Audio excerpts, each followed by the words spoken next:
Épisode 3 de notre série à succès, les bioréactions en bioréacteur automatisé. Épisode 3, les actionneurs.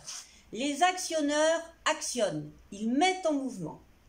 Nous allons voir une pompe, une résistance chauffante, un robinet d'eau ou une électrovanne. L'électrovanne, on ne la verra pas, elle est dans la console, mais c'est un actionneur aussi. Et un moteur qui sert à la rotation des pales. Suivez-moi. Vous avez ici une pompe rotative. Vous voyez, elle tourne, normalement toute seule, quand on lui en donne l'ordre. Et donc, elle aspire un liquide quelconque qui est dans un récipient quelconque.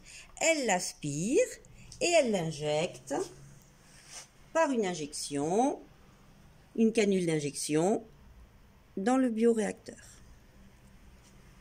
C'est fini pour les pompes. Résistance chauffante. La résistance chauffante, la voici. La résistance chauffante dans ce bioréacteur est un manteau chauffant relié à la console par ce point d'entrée. Tu peux zoomer, Sandrine? Voilà. Heater. On ne risque pas de se tromper. C'est bon. C'est bon.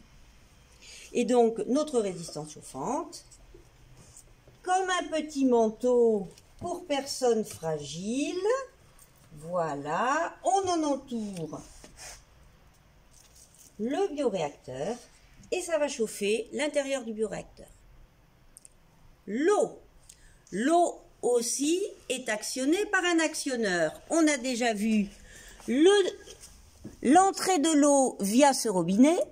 Le robinet fait rentrer l'eau, on suit les fils, on vous les a déjà montrés, fait rentrer l'eau dans la console. Et maintenant, voilà, water in, c'est là que l'eau rentre.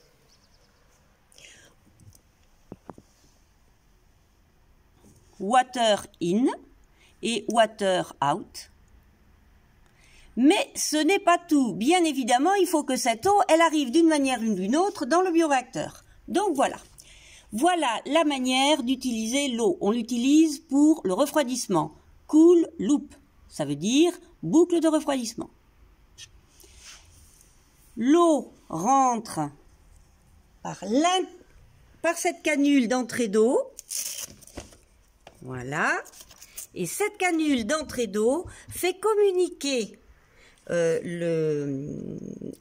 fait rentrer l'eau, dans une boucle,